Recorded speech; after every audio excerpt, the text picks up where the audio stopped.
Ẹ kú dédé àsìkò yìí, èyí làwọn ìròyìn tó jáde nínú ìwé ìròyìn The Matrix lónìí ọjọ́ Ìṣẹ́gun Tuesday ọjọ́ 14 oṣù kẹwàá ọdún 2025. Ẹniọlá Sàlíù lórúkọ mi. Ìyanṣẹ́lódì oníkìlọ̀ ọlọ́sẹ̀ méjì tí ẹgbẹ́ àwọn olùkọ́ ilé ẹ̀kọ́ gíga ASUU kéde rẹ̀ ti mú kí ètò ẹ̀kọ́ pakasọ láwọn ilé ẹ̀kọ́ gíga ìjọba àpapọ̀ gbogbo lórílẹ̀-èdè yìí.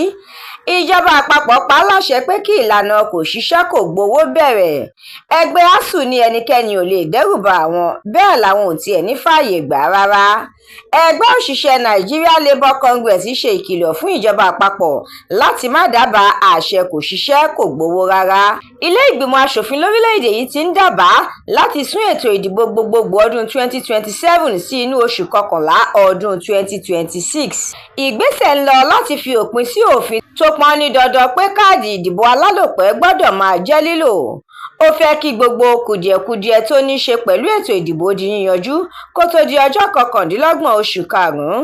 Àjọ FCCPC ti gbóṣùbà káre fún ilé ìfowópamọ́ àgbà lórílẹ̀‐èdè yìí fún àṣẹ tó fi síta pé kí àwọn ilé ìfowópamọ́ máa dá owó àwọn oníbàárà tó bá ní ìpèníjà ìṣedéédé ojú òpó lórí káàdì ATM wọn padà láàrin wákàtí 48 ìyẹn 48 hours. Ìjọba ìpínlẹ̀ Èkó tún ti bú ẹjọ́ míì lójú fún Evans ẹ̀sùn ìpànìyàn àti ìgbìmọ̀pọ̀ láti jínigbé tuntun míì ni wọ́n tún ṣí ìwé rẹ̀ fún un. Ìjọba àpapọ̀ ti rí sáárì ilẹ̀ tí iye rẹ̀ kò dín ní 150 gbà lọ́wọ́ ìjọba ìpínlẹ̀ Ògùn fún iṣẹ́ àkànṣe Inland Dry Port.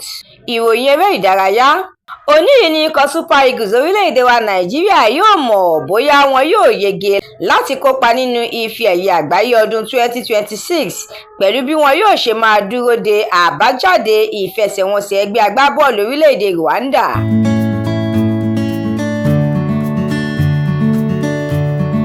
Ẹ̀kúnrẹ́rẹ́ àwọn ìròyìn yìí àtàwọn ìròyìn míì lẹ́ ò láǹfààní láti jẹ̀gbádùn tí ẹ bá darapọ̀ tí ẹ sì tẹ̀lé The Matrix lórí Facebook, Instagram, TikTok, YouTube àti X. Àdúrà mọ́mi Balógun ló ṣe òǹgbùfọ̀ ìròyìn yìí. Ẹniọlá Sàlíù lórúkọ mi.